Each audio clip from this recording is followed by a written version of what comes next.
To know you, dear God, is heaven on earth, heaven on earth, heaven, heaven on earth. To have you here, God, is heaven on earth. Hello, darlings. Welcome back to my YouTube channel.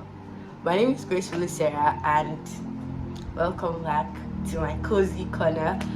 And today we're going to be having another episode of Unfiltered Truth about being a Christian teenager. We had our previous episode, and it was about you and God, about running the race and keeping your eyes on the prize, that's Jesus. And today, on today's episode of Unfiltered Truth about being a Christian teenager, is come as you are. Come as you are. I'm sure a lot of us would have heard this statement a lot of times, but then I feel like people don't lay emphasis on this sentence, on this statement, on this topic about coming as you are. I'm going to give an illustration we all know, and my illustration goes thus: about the woman with the issue of blood. So this woman, she was bleeding for a very long time, did not stop, but then she had an encounter with Jesus, and guess what? The blood stopped coming out. So in the days of Moses, any woman on a period is considered unclean. So any woman on a period is considered unclean. But then, so after a period, she has to go through many rituals, go through washings before she can now be considered clean. So the clothes she wears is unclean, the bed she sleeps on is unclean, whatever she comes in contact with during her period is unclean. But this woman had a period. I don't want to say period, but then she had hemorrhage for a very long time. So she was basically considered unclean. And then she heard that Jesus was coming to town. And smart woman, I'm sure she must have second guessed going to meet Jesus though. And then what was in her mind was that she wanted to, come in full contact with him, because she heard that he was healing people and all.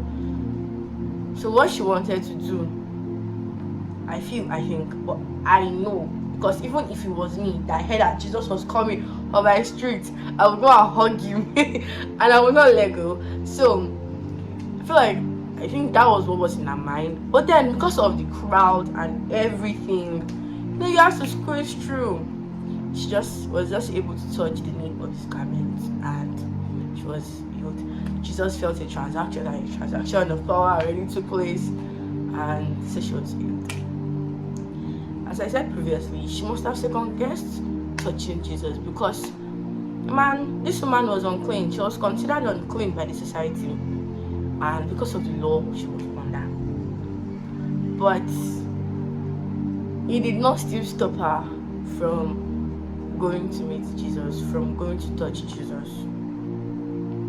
So where am I driving at? I'm driving at the fact that a lot of people, a lot of Christians, yes, believers too,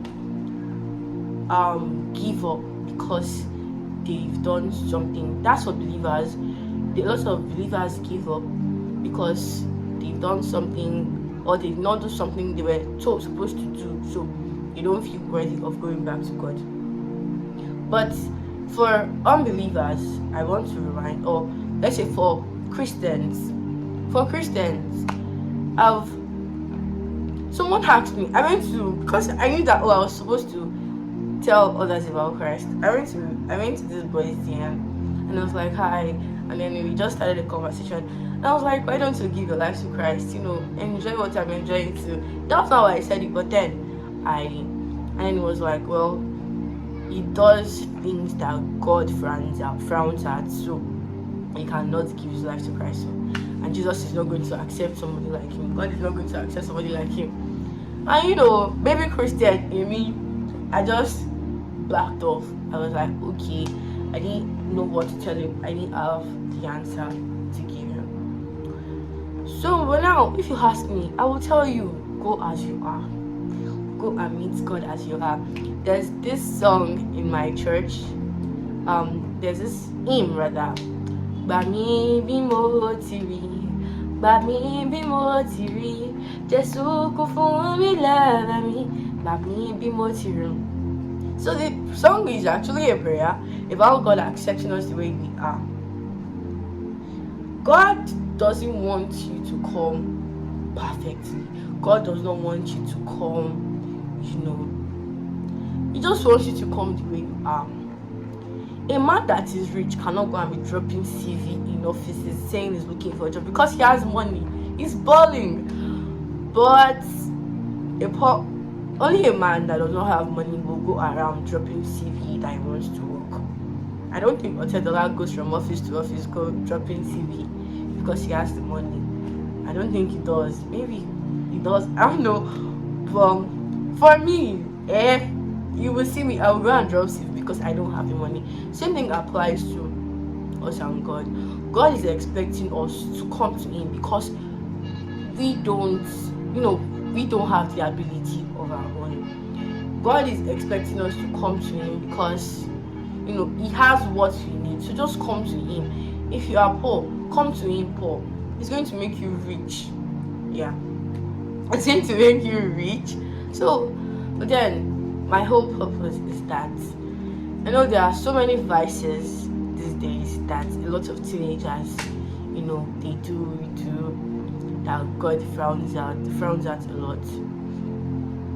And maybe you did it that day. He's still telling you to come back to Him. He doesn't want you to wallow in your misery. It is even good that you know that what you've done is bad, right? Because there's some people, they don't know that what they did is actually bad. But then for you, you know that what you've done is bad. And you know that you need to go back to God. Don't stay in that place. Don't be comfortable in your sadness. Don't be comfortable in your sin. Just come back to God. He's saying, come to me, all ye that labor and are heavy laden, and I will give you rest. He didn't say, come to me, all ye that are at ease, and I will give you ease. He wants a transaction. He says, come to me, all ye that labor and are heavy laden, and I will give you rest. He doesn't want you to be perfect. He's not looking for the most perfect person to come to him. Moses used to stammer, but God still used Moses. Moses used to stammer, God used Moses. So Moses was God, because the Israelites would have expected someone that is eloquent, somebody that speaks well, that when the Pharaoh comes and is ready to, he's going to go, excuse me, young man. But God used a stammer to deliver the children of Israel. He did not look for a Britico. He did not look for somebody that speaks Queen's English that doesn't have any speech defects. He used Moses. So, and if God can use Moses, if God can use Moses, how much more you? If you think that the fornication that you fornicated yesterday, God cannot accept you. Yes, God frowns at it. God doesn't like that you did it, but He loves you, and He's asking you to come to Him. He's asking you to come to Him. God has seen that you lied. God saw that you increased money for a textbook for school. He frowns at it, but He's telling you to still come to Him. He's going to give you rest. He's going to forgive you. He's going to have mercy on you. And many people have asked questions. It is not possible to, not sin again. When you have an encounter with God, you will tell me whether you still want to sin. Yes, so your flesh will yearn for that thing. But let me tell you something. You will be, at first, I'm not saying you will change overnight. At first, you'll be reluctant to not want to sin. Then later, the sin is you will frown at it because something that makes your God unhappy. Why should you do it? So yes, come to God the way you are. you fornicated, you masturbated, you watched porn, you did whatsoever that God is frowning at, God is telling you to come to Him. God doesn't want you to be perfect. God doesn't want you to come to Him perfect, because if you come to Him perfect, there is nothing He's going to work with. There is nothing He's going to work with. So He's saying, come to me as you are. The only perfect person is Jesus. And we are not perfect, but we are walking to perfection. We are going to attain perfection. And what is that perfection? Who is that perfection? The perfection is Jesus. So come to Him as you are. You lie a lot, come. You steal, come. You masturbate, come. You watch porn, come. He doesn't want you to be perfect. He wants you to come to Him the way you are. And as a believer too, me, I've been in a situation where I did not pray for a very long time. And yes, my Bible will literally be on the bed beside me, but I will not pray. I will not use it. Why? Because as time went on, I was like, I've not been doing it, so why should I do it now? How will God see me? How will I be in front of God? You know. But man, if I stayed in that mind, not reading the Bible, I feel grace. So I read my Bible. So if God has sent you a message and you've stopped that thing, if God told you to do something, you stopped it. He sent you on an errand and you did not do it, or you started along the way you stopped, and what is keeping your back on the ground is, what's the point? I've already stopped doing it. It's telling you to pick up that thing, pick up your cross and follow Him. He didn't say to drop the cross and follow Him. He says pick up your cross and follow Him. He doesn't want you to come to Him perfect. He's not looking at the perfectest. He's not looking at the holiest. He's not looking at the cleanest. He says, just come to me as you are. Come to me as you are, and I will give you rest. Come to me as you are. No matter how unclean, how unholy you think you are, He's saying to you today, come to me as you are, and I will give you rest. And I will, He's going to mold you. When a potter wants to make a pot, he has clay. He uses clay. A potter cannot take a cup and say he wants to move the cup. The cup has been formed already, but he needs clay to shapen that thing into what he wants. So the book of Matthew says, come to me, all you that labor and are heavy laden, and I'll give you rest.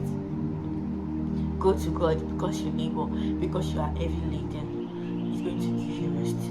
If you think you've done something and God frowns at it a lot, yes, it is good that you know that thing you did is bad, but still, just come to God the way you are. Go and cry for mercy. Go and scream for mercy, because mercy is going to save you. It is to come humbly at His throne of grace to obtain mercy. So go to Him, obtain mercy. And if God has sent you on an errand, I can hear in my spirit that God has sent someone on an errand, and you stopped along the way. And yes, there is something pressing in your spirit to want to go and continue that errand, but you feel like because you've already stopped, God is saying no. Sorry, God is going to be angry. He's not going to accept it again. Or basically, you feel like because you've already stopped it, what's now the point of doing it? And God is not going to pick up that your assignment and continue your assignment. So that is the end of it for today. And I pray that the grace to always come to God's throne of grace to obtain mercy, the grace to always come to God the way we are, God is going to grant unto us. And I pray that in every situation we find ourselves, in every circumstance we find ourselves, we always come to God. We always come to Jesus, because Jesus is the only perfect one, and we have to go and meet Him because He's perfect. So He can make us perfect. Amen. Thank you for watching. Bye. Don't forget to like, subscribe, and share. Bye.